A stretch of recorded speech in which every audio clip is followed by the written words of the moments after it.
decorating tonight to welcome the Queen. It is true London weather, pouring down rain. Sorry about that, it's been a drought all year, but we ordered it special. You did a great job. Thank you very much. Phenomenal. I tried. The Queen, of course, is with us. I'd like all of you, before we go any further, to please stand and bow to the Queen.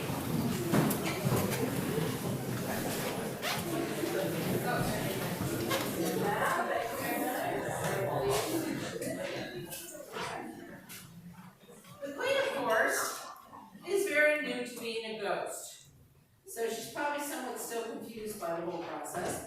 So to give her a helping hand, some of our local ghosts are here tonight to pay their respects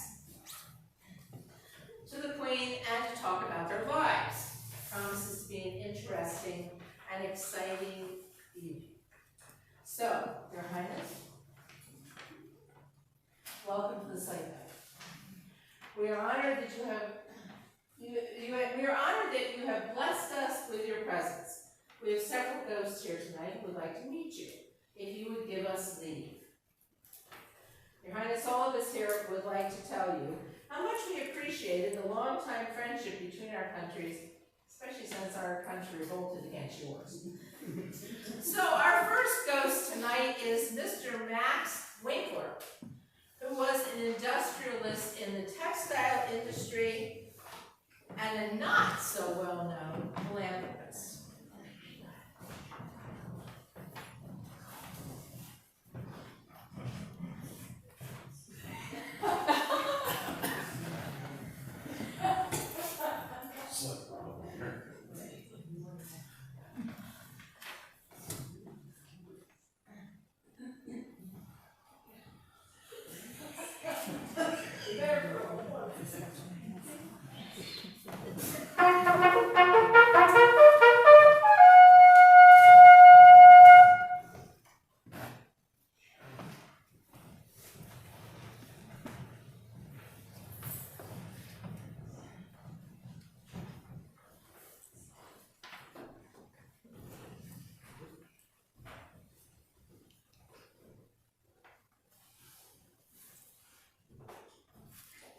Good evening.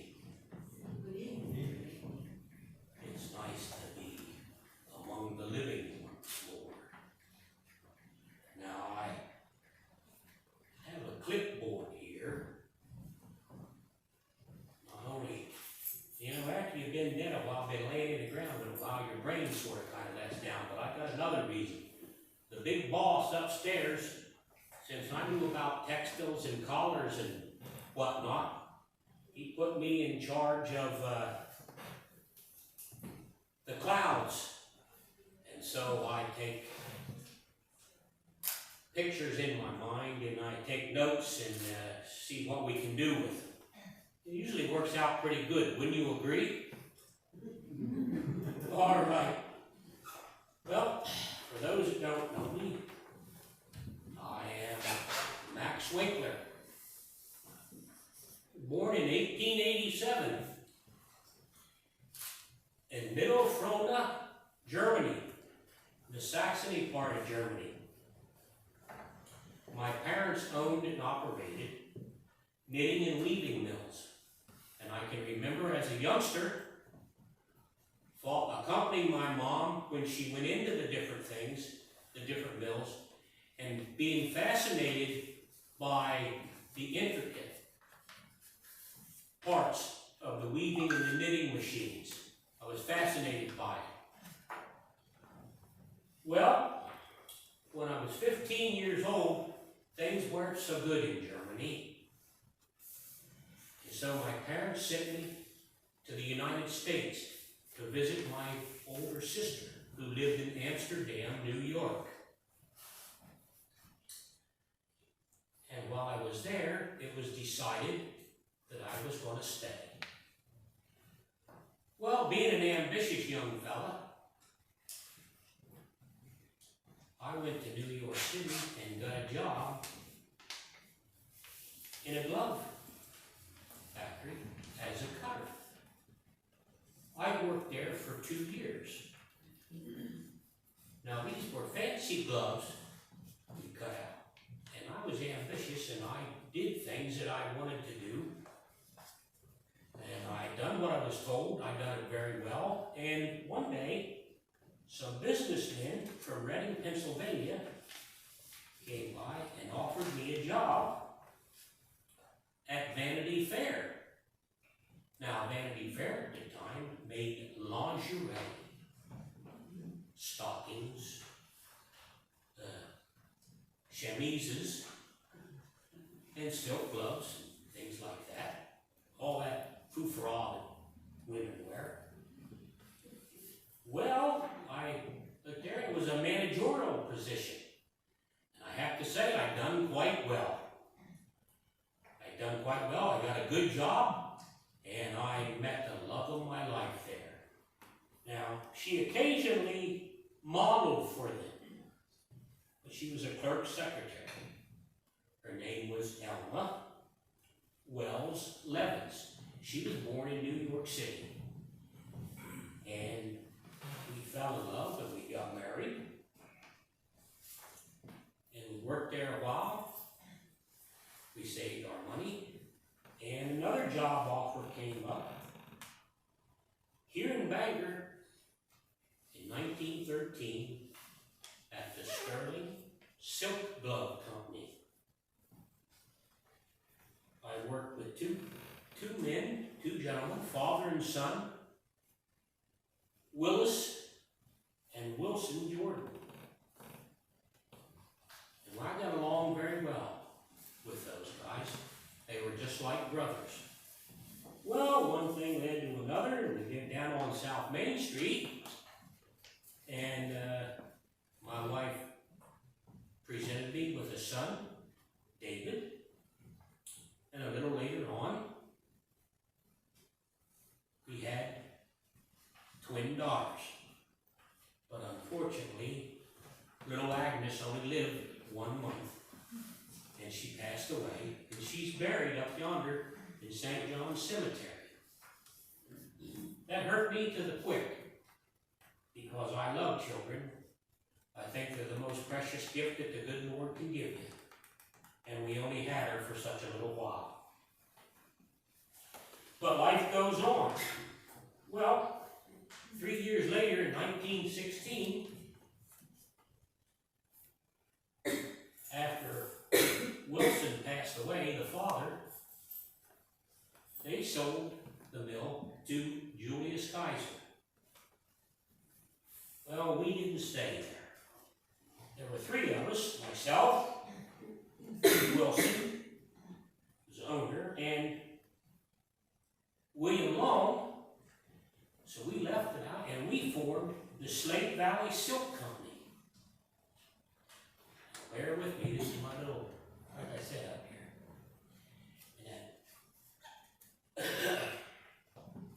And it was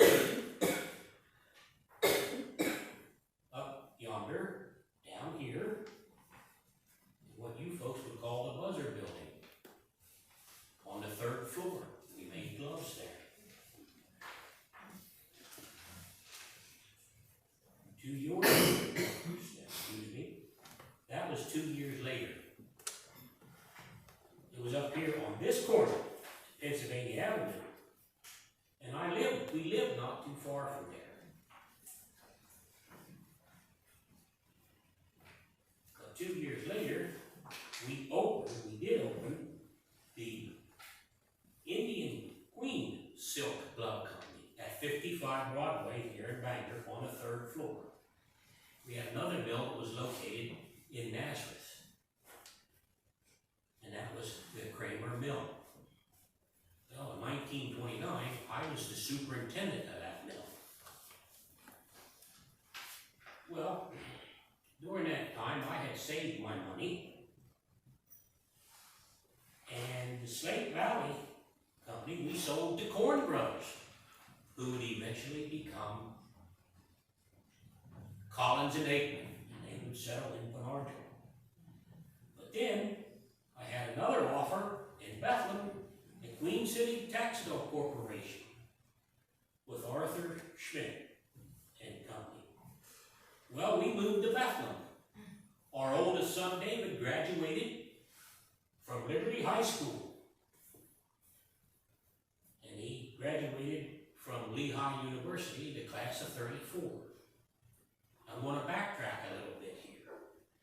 When we lived in Bangor, my son David struck up a friendship with a young fella who would later on become known as the banker in Bangor, W.W. Horn, Woody Horn.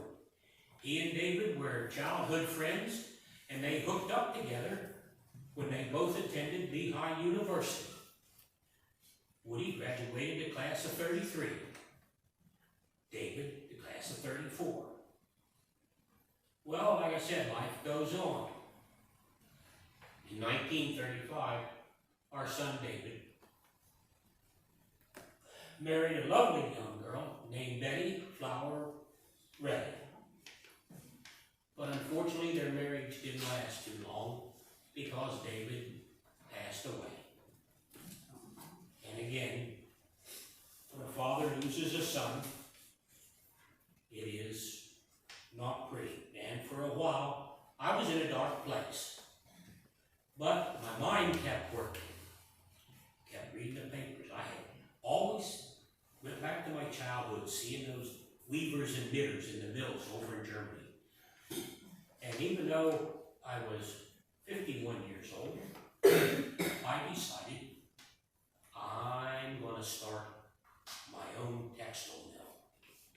So I searched the papers, and I found one right back here in the Slate Belt, right back in Bangor.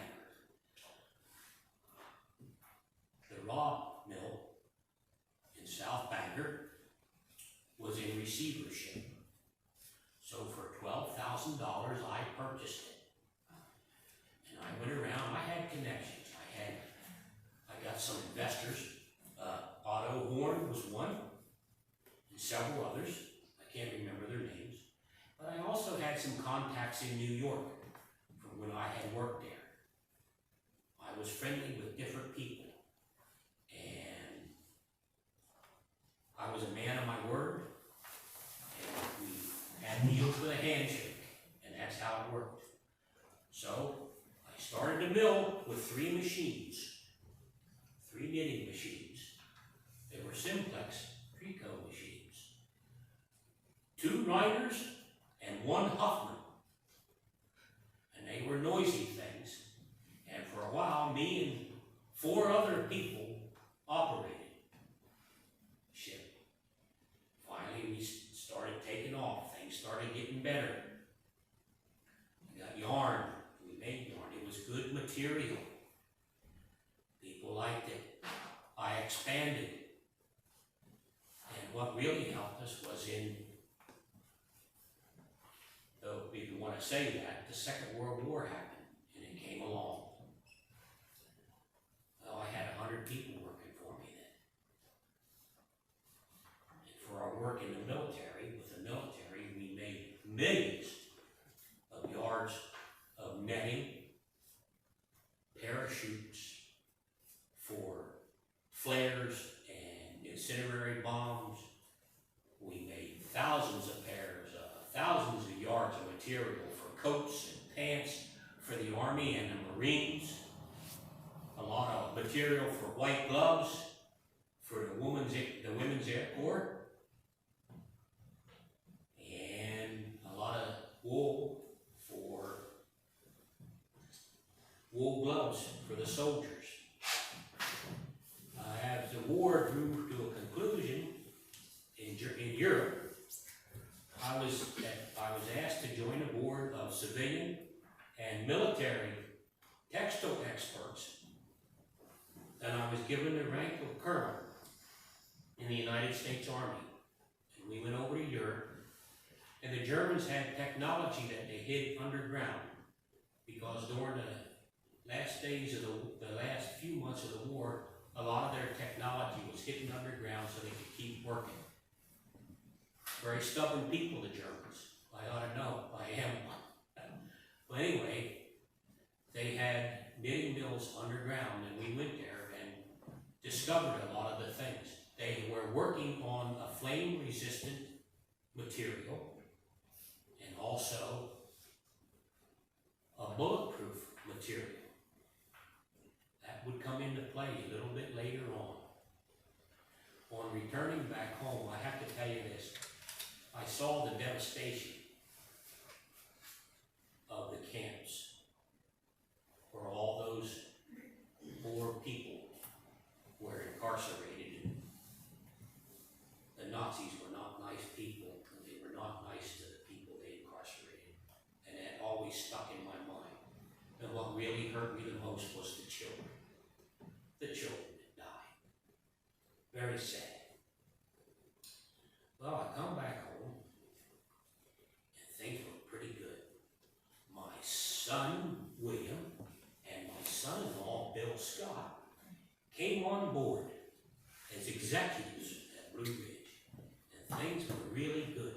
We made material for automobiles and velour, and there was dresses and shirts and automobile headliner and seat covers, all kinds of wonderful things. We even designed, my son William, come up with the idea and designed some of the liners that are in the spacesuits. It was a very heavy material, very difficult to knit. You wouldn't say the machine was moving real fast when it knitted it, but it was flame resistant, it was tear proof, it was something. And they used it on some of the Apollo missions to line the inside of the spacesuits. Matter of fact, in 1947, my son William was on the cover of Look magazine. He was recognized for his innovative ideas and things that he did in the textile industry. Things were booming. Well, that takes us up to, we're just about done here. But I have to say this, one of my greatest things that I really wanted to do, and I did. Unfortunately, I didn't live to see it come into play, but I know there's a plaque down there. I donated 2 acres down in South Bangor for a playground for children. Because as I said before, I love children, and children are our future, and they need a safe place to play. And when I came to New York City, kids played in the street. When I came to Bangor, and even in Reading, the kids played in the street. They actually need someplace safe. And so, I got those 2 acres and designated it for a playground. And I guess what I have in my pocket, oh, Your Majesty, you're allowed to keep a few things when you go up there. Guess what I got?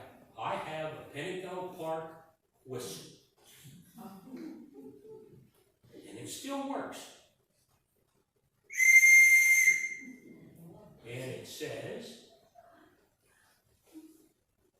I will never quit whistling for the Pinnacle stand in Bangor, PA, refreshments of all kinds. And that, I consider that one of my things. I donated to a lot of organizations, but I did it anonymously. I helped the Jewish Cultural Center. A lot of people thought I was Jewish. Well, when I came to America, actually my parents were Lutherans in Germany. And so, when I came to America, I went to a church of my own choice. Well, as I said, I was almost 70 years old. I was tired. I'd worked all my life. My wife had passed away 2 years in 1954. She had gone to her reward. And the mills were running pretty good. My my son and son-in-law and other people that I had confidence in were working on them.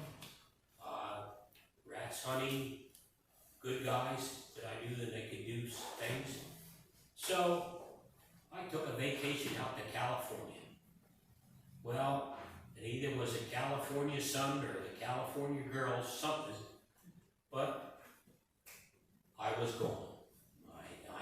No pain, no suffering, I just was gone.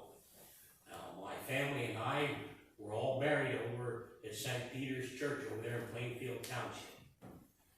Well, you know, every once in a while, we're allowed to do things. Well, I come across this book here, and I'm going to read, and I'm going to make way for the other ghost here, but I wanted to read something that was in the Bangor Daily News about my death. It says that Bangor can be extremely proud that this man chose this town to spend nearly 2 decades of his useful life. He brought credit to Bangor because he stood high among the men in the industry which he represented in a period of our local history when the prominence of the slate industry was failing and the operation of the Crown plant was uncertain. His plant continued to progress and to provide employment which remained steady. He became a member of numerous organizations wherein he gave of his time and his financial aid. In a great many ways of his benefactions, he insisted upon being anonymous. We are indeed regretful that such a life as that of Max Winkler must come to an end. We are extremely grateful for his contributions to our welfare and hope that his life will serve as an example for others. That's all that a person can ask for, that you try to lead a good life and do the best you can and hope you're a positive example for people in the future. Thank you for listening.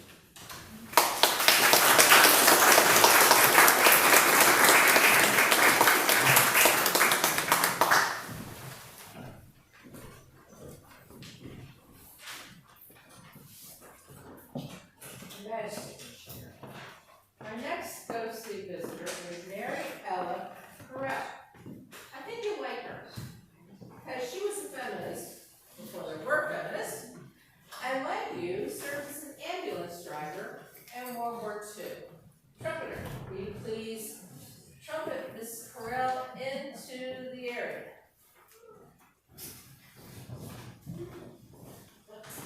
Trumpeter.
popular by hosting vaudeville acts where people would come all the way from New York City and Philadelphia just to watch them. Other than vaudeville acts, it had operas, minstrel shows, and concerts. And the curtains were the most gorgeous oil painting of a pastoral scene, and the seats were like pews in a countryside church.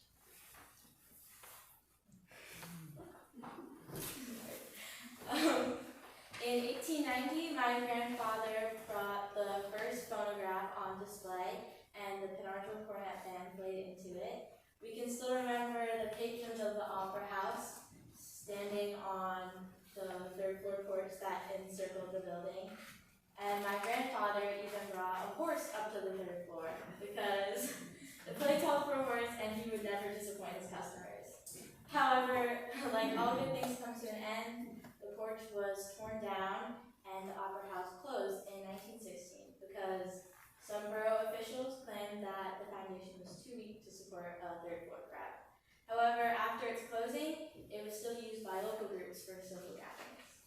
I converted the hardware store into a dress shop, and I worked very hard to give the very sophisticated ladies of Penargil the best by running back and forth between our town and New York City to bring in the latest fashion. When World War II broke out, I was not going to sit here and do nothing. I decided to enlist into the Army, as you can see, and I became the very first woman to become an ambulance driver at the now famous Walter Reed Hospital in DC.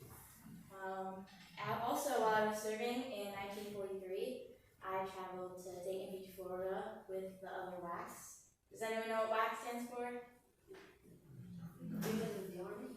Women's Auxiliary Army Corps. Yeah, so, but besides the time I spent serving, I made sure to have plenty of time to care for the wounded soldiers.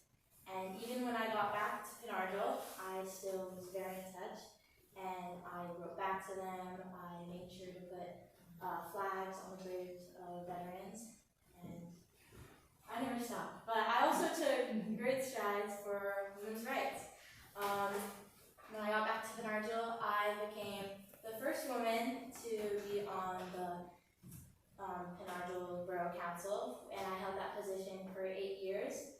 I also was the past commander of the American Legion post number 52 of Penargil, and I ended up dying in 2006 at 90 years old. I was buried in Fairview Cemetery in Plainfield Township, also where Jane Mansfield is buried, and more people come there to visit me than Jane Mansfield. Thank you for letting me visit tonight.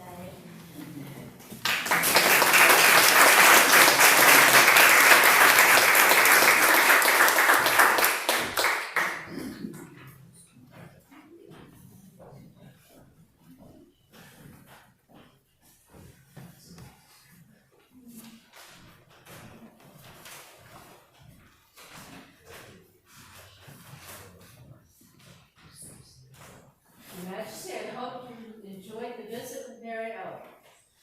Now, you're going to enjoy this next. Who's visiting us? Our next ghostly visitor. Much like you have a lot in common. She was a strong female leader of the Slate Belt, just as you were the strong female leader of Great Britain at a time when men didn't like strong female leaders, all right? So we're going to meet Mrs. Charlotte Huff. Trumpeter, may you please trumpet Mrs. Charlotte Huff into the building.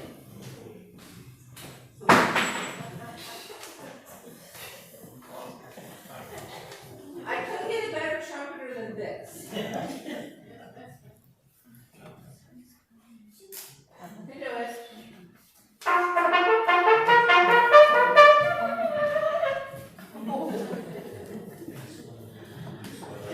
You didn't practice much, did you?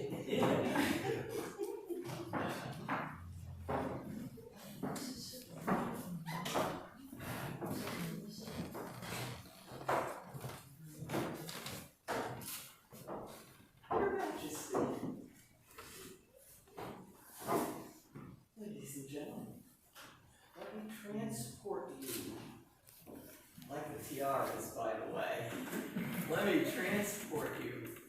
the 1950s, when we all liked Ike and could watch the coronation of a young Queen Elizabeth on our little tiny television sets that were black and white and only got 3 channels. I was a transplant to the Slate Belt.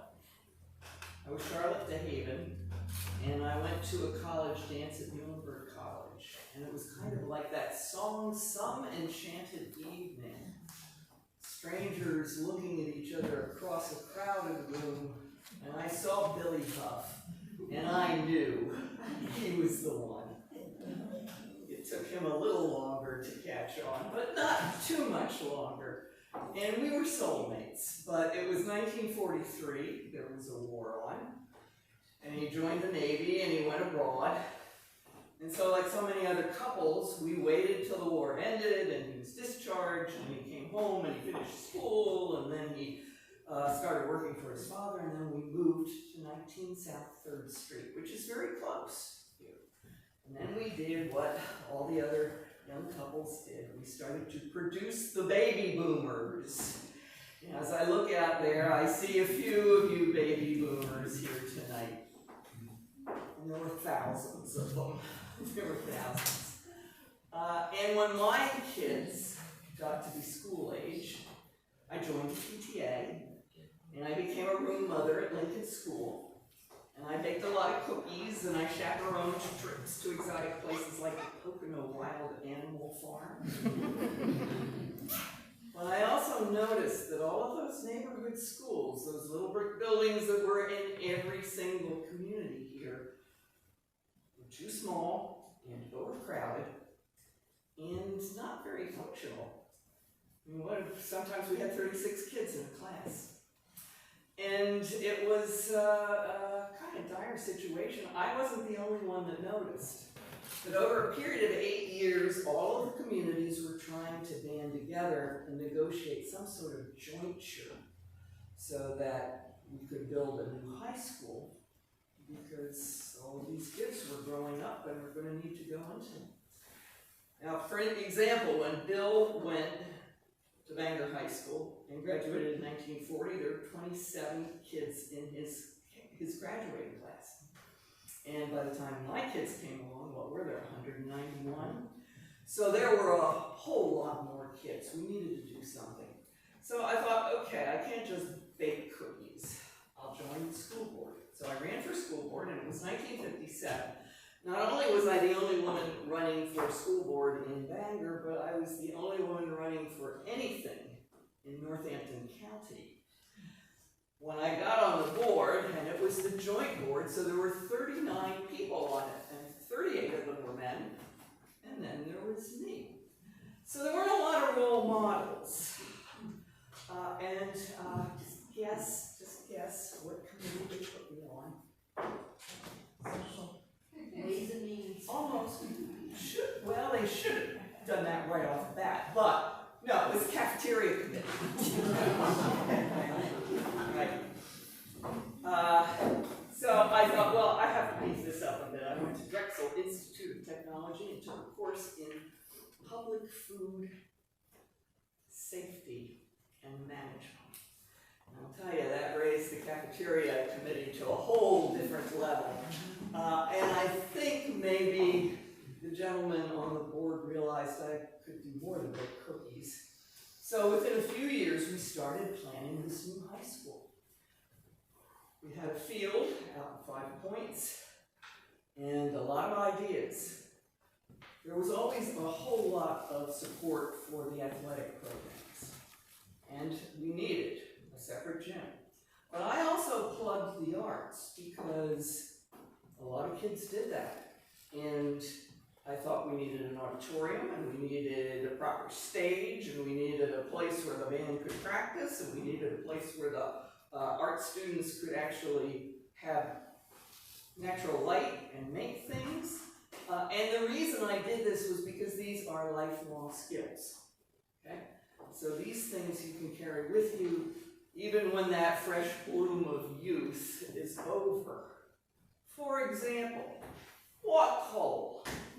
Didn't I see you out in front of the Bangor band, you and Walter Emery, playing that Herald trumpet? She did. When was that? 1963. 1963, it's 2020. Almost 60 years. That is a lifelong skill, although he hasn't necessarily demonstrated. At any rate, we were able to get that high school planned and started, and I have here a little clipping. I was very proud because by 1960 I was president of the Bangor board, and I have a picture here. Walt, if you would pass this around, please. I think I can do that. Because there I am with the man who was president of the school authority at the time, Bill Scott, and Donald Keat, who was the superintendent, and Nikki Cascario, who was on the board, and I had the honor of scooping the first shovel of dirt. And what does a lady wear in the middle of a field to shovel dirt? Very closely, high heels with little bows on, white gloves, a little hat, and a big skirt. So I found that you had to play the feminine part, but there were ways to get your ideas through. I think we accomplished quite a bit. Over about a decade, we were able to build 3 new schools out in that field at 5 Points. We started programs like the summer, what's that called? Summer playground up at the park. Some kids needed something to do throughout the summer. We actually collaborated with Penargil and set up an adult education program, which was, the collaboration was something in and of itself. But then I was appointed our representative to a real new concept for the county, and that was the community college. So understand, back then, when you left high school, you either went to work, or you went into service, or you went to a 4-year college. A big commitment. A community college gave you other options. You know, if you had slept through that one math class and wanted to brush up, you could go there and do it. If you wanted to pick up a new occupation and get some technical skills, you could do it. And you could do it in your own time. It didn't have to be 4 years, it didn't have to be full-time. It was really, and that was a novel situation. That was really unusual. At the time, it was really an idea in the middle of a field. And when we first opened there in 1967, there was a couple of Quonset huts, really literally in the middle of the field. We never would have guessed. I don't know if any of you have floated over in that direction today at any of the 2 campuses. It's amazing. It's just amazing. It has grown so. Just fantastic. Well, I continued on the Board of Education until 1977. And then and incidentally, I ran quite often. I think sometimes that I won because Kermit Fleischer took a very good publicity picture. This was 1969, as you can see, although these are council members, there still were not a whole lot of women running for anything in 1969. So I continued on the board until 77, and then I kind of threw my energies into the Bangor Public Library. Another lifelong skill is being able to read. And because we hired a professional librarian who needed a professional salary, I became a fundraiser. I lobbied every township supervisor, every town council, every school board. I went to Harrisburg and I lobbied legislators to get appropriations. And at home, we started the Friends of the Library, who are great support even today. And then we did some fun stuff, little fundraisers like fashion shows. And Janet Wilson had this wonderful vintage clothing collection, and we paired that up with Bernice Jory's dresses from Suzanne's, and we would have sellout crowds to do these fashion shows. And they were a lot of work, an unbelievable amount of work. And every year we'd say, never again, never again. This is the absolute last fashion show. We did maybe 18 absolute fashion shows through the course of our time. But the library is a gem. The library is a wonderful thing. You know, there are only 400 and some libraries in the whole state. We've got one of them. Pretty neat. So as I got older, I realized that all the parents who were my age were very weary at that point, and their baby boomers have grown. So many of them were out of the house. Some had lost spouses, and that senior housing was something that was important. They were all looking to go into smaller, more comfortable places. So I got involved in the Episcopal Apartments. That was another idea in the middle of an empty field.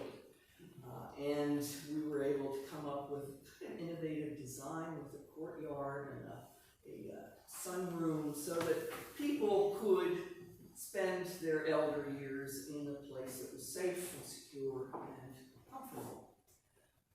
So all of these things were worthwhile. I know people had asked me at different points, well, what was the most difficult thing?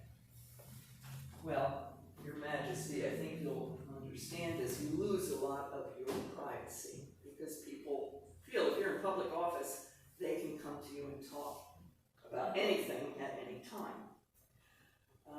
They sometimes can be pretty rude about it. But I think on the whole, when you look at kids coming up to receive their diplomas, and that was a real joy. Once in a while I'd get to hand out the diplomas. Or you'd see what accomplishments they would make. They'd graduate from high school and go on to greater and better things. Our library continues today. Every time somebody takes out a book, I think, yeah, that's a success story. And we have happy people living in safe places.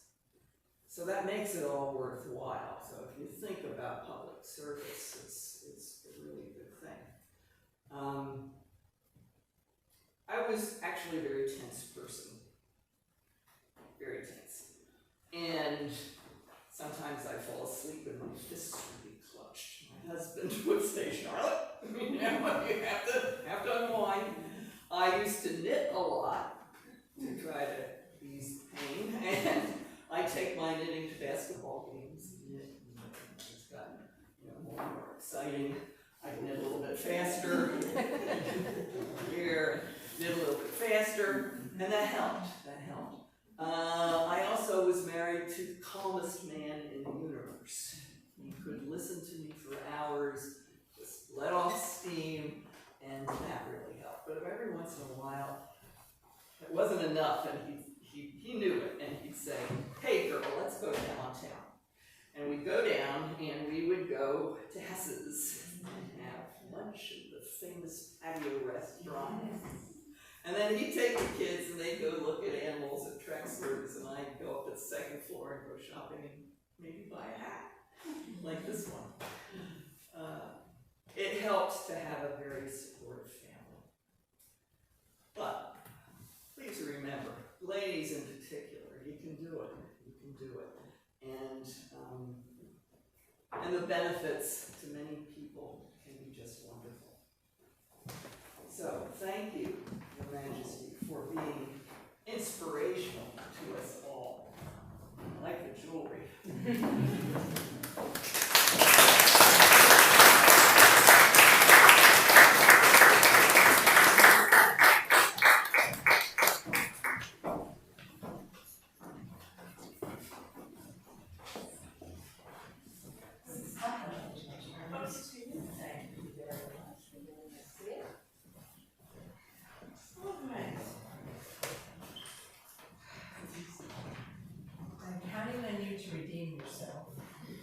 As you present our next toast. Our last toast of the evening is William Scott Jr., also known as Bill. Now, when you met Max Winkler, all right? Bill is the continuation of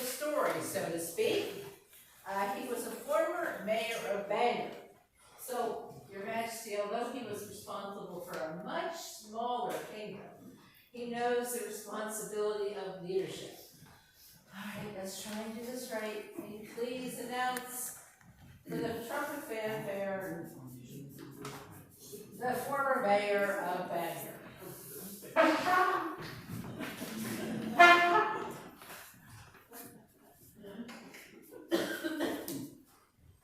You sure?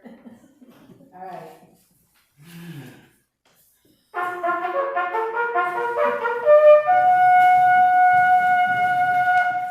Mr. Mayor. You're the worst trumpeter I've ever heard.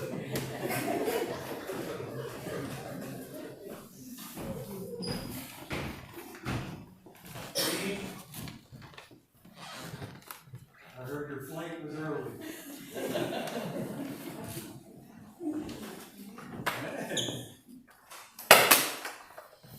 October 1972. I died in a horrific car crash right up here on 191. Today, October 13th, is when I died. Could I get in the hall?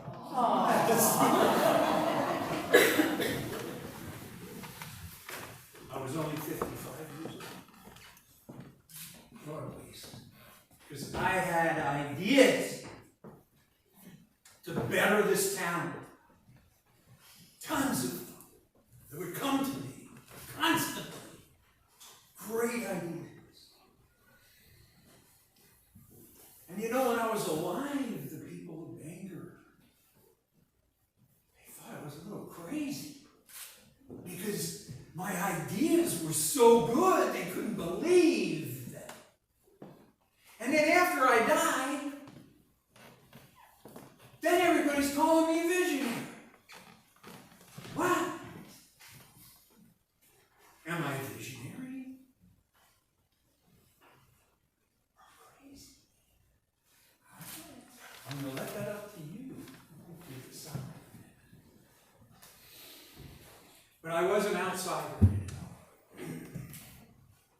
And you people sitting in front of me, you know how Bangor people treat outsiders sometimes. Yeah, we're like from another planet. Well, I was from Harrington, Delaware. That's where I was born. And my mom and dad sent us, me, to a prestigious private school. St. Andrews. St. Andrews. It was a school that was created and founded by the DuPont family. So you know, that's a pretty high class education that I was going to get.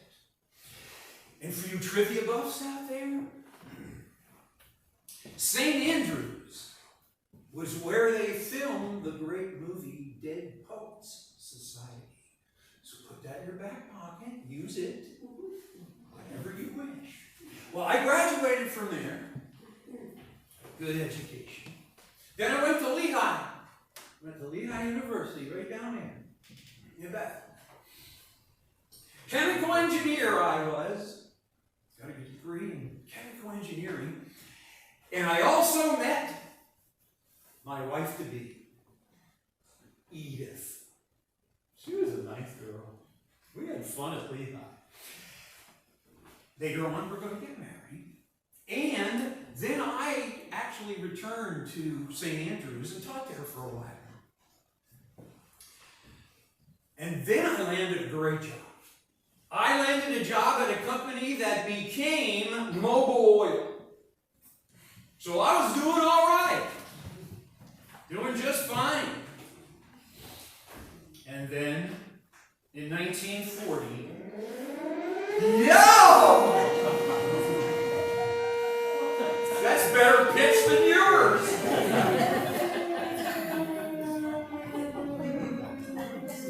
Then in 1940,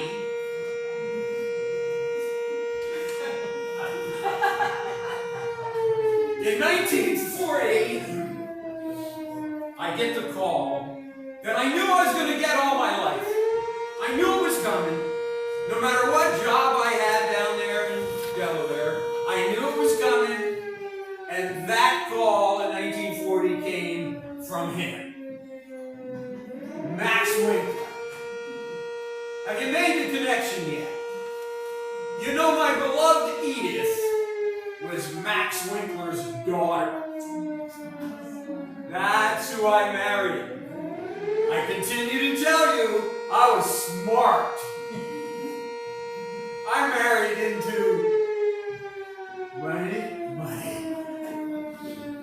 So, we come home. And we live in a little place right next to McKinley School in South Bangor. How many of you went there? McKinley School! Oh, we got a lot of South Bangorians. Great. Did Max tell you he started at Bangkok? Yeah. Oh, okay. When I ask questions, nod. Ask it.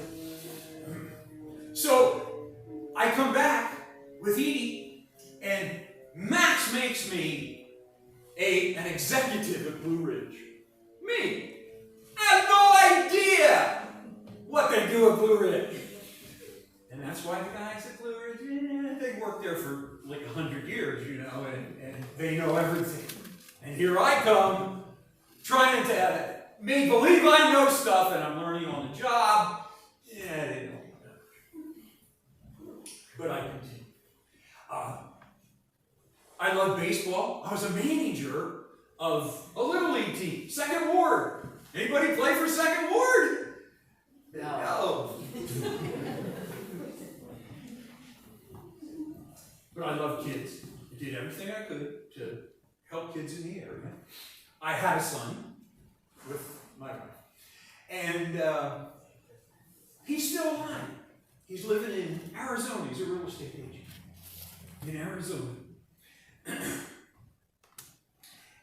And those of you, and I can see some people out there that are older than others. Remember those magazine articles, those ads that said, like, send $1 to this kid in Europe and it'll feed him for a month. Remember?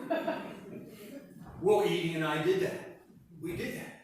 And we would support this boy over in Greece. Now, we never met him, but then we thought, you know what? Why don't we take a trip over to Greece and we'll meet him? Because we supported him and fed him for a month. Why don't we meet him? So, away we went. So we go over and we meet the boy, who's grown now. He's a teenager. And he's got a brother that we didn't know about. So we start talking to the parents and said, hey, you know, why don't we bring him back to Bangor with us? And he can get educated in the United States. And they said, yeah. So we took him home. And they went to Bangor High School, 2 Greek kids. And one graduated in '64, the other in '66 from Bangor High.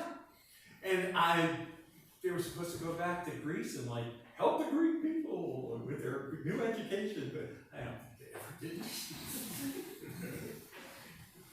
So we had a nice little thing. Blue Ridge was okay until I arrived one morning after Max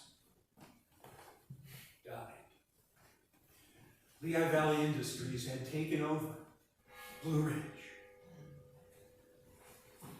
And when I went into my office, my desk was out in the hall. Get the son-in-law out! And that was it for me. So the Winkler family, gone. And then Blue Ridge went on from there. You know, the whole history of that.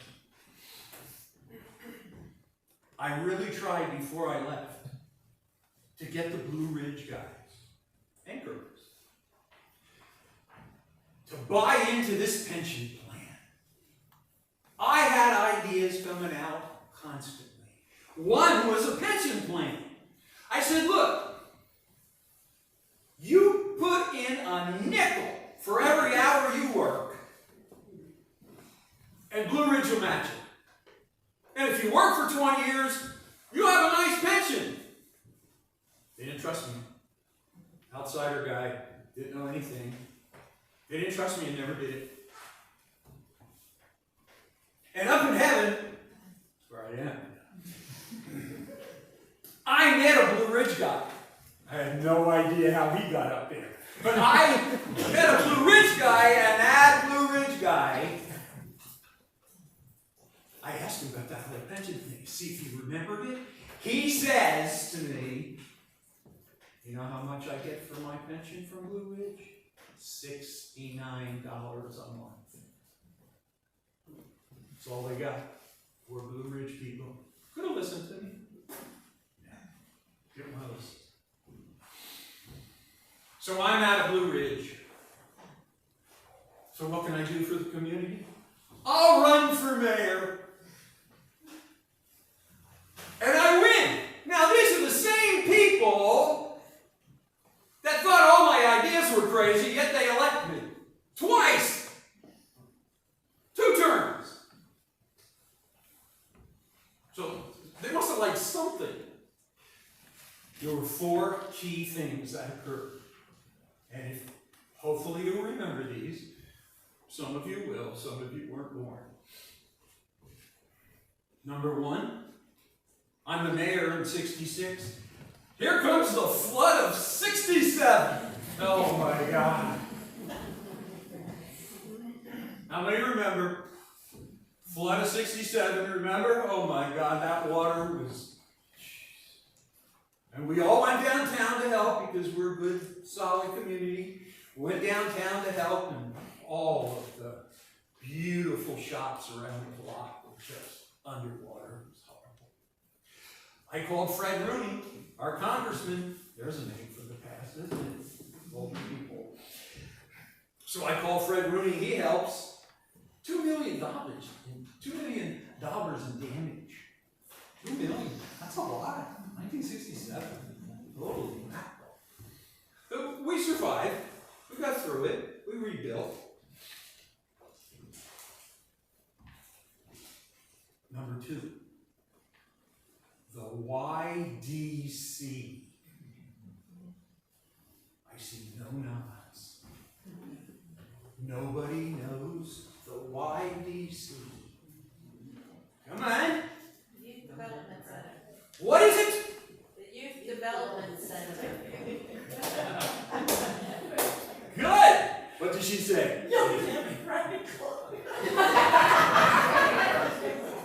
The young who? Democratic. Ah, good. That was a good one, Queen.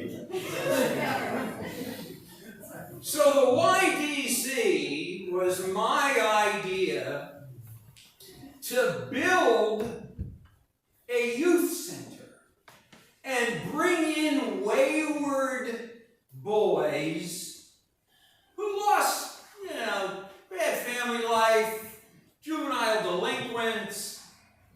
Bring them all to Bangor. What a great idea. As if Bangor at that time didn't have enough. Well, that done. People went crazy. Not going to bring that in here. God forbid we help anybody. All right? Yes. Okay?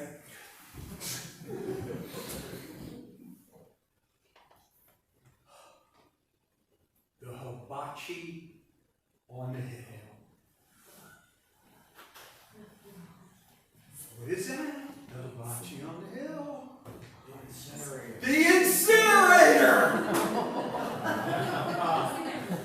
What a great idea that was! The state told me and all of these other fellows on the council and stuff, they said, look, landfills will be a thing of the past. Oh my God, is that good or what? Landfills will be a thing. We got like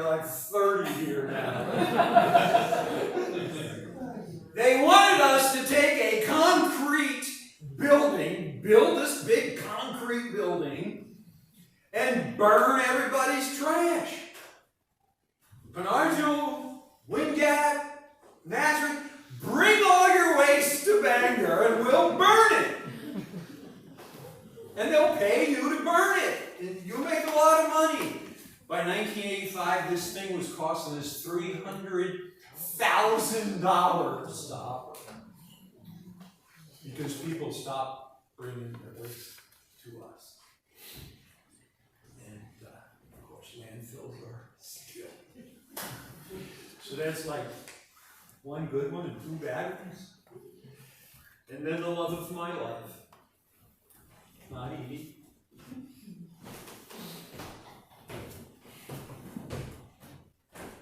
This is the 1967 revitalization plan. It would have turned Bangor into a modern city. What? Says so right here. I wrote it. This model has been sitting up in the attic for 50 years. Look at it, it's beautiful. Revitalized downtown. Parking decks. You guys have fun finding a parking place tonight, didn't you? It's soaking wet. Yeah, parking decks all over the place. Look. A covered walkway at the bottom of Broadway. Covered. No traffic. You could just go down there and eat and shop. That would have been great. And Market Street. Go all the way down Market Street. And then when you get to the bottom of Market Street, right where Pritchard's Clothing was. You remember? That would. We were going straight through. That road was going to go straight through that old parking lot that's there now and connect with 512 over by Miller's Paint Store. You didn't have to make that right-hand turn, left-hand turn, 10 people coming at you from the library. To do it.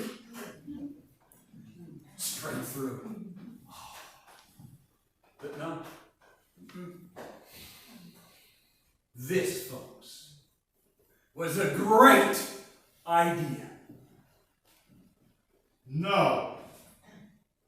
There are no great ideas out of this. They are terrible ideas. Our taxes are going to rise. Sir. And that's what the people of Bangor said. My foe was a man by the name of Rudy Mazer. You all remember Rudy? He was a sign painter. Yep. Taxes are going to go up. That thing sat in the attic for 50 years. Just imagine what Bangor would be like today. Maybe be pretty. And Butler.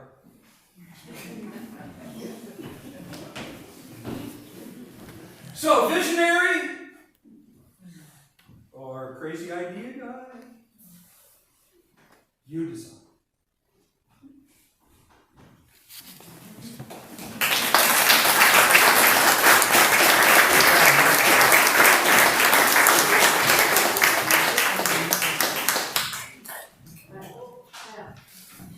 Please have all of those come up here, please.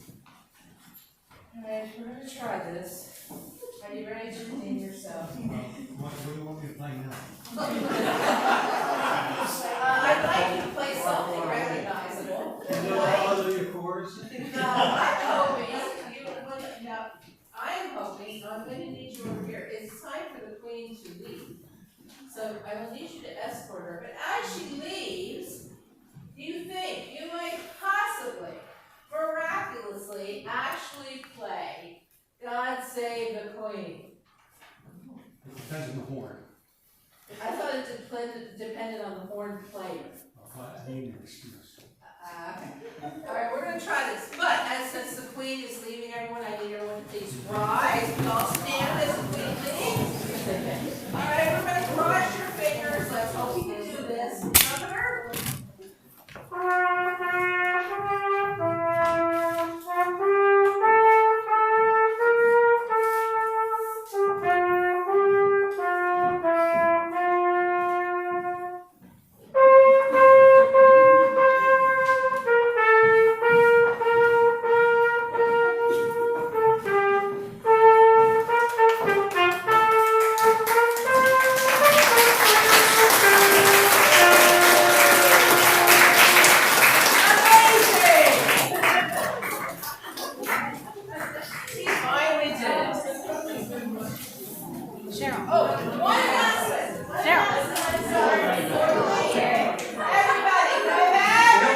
And please, as you exit, please don't go right outside in the rain. At the bottom of the steps, hang a right. There's plenty of refreshments in there for all of you to have, so please join us. Thank you.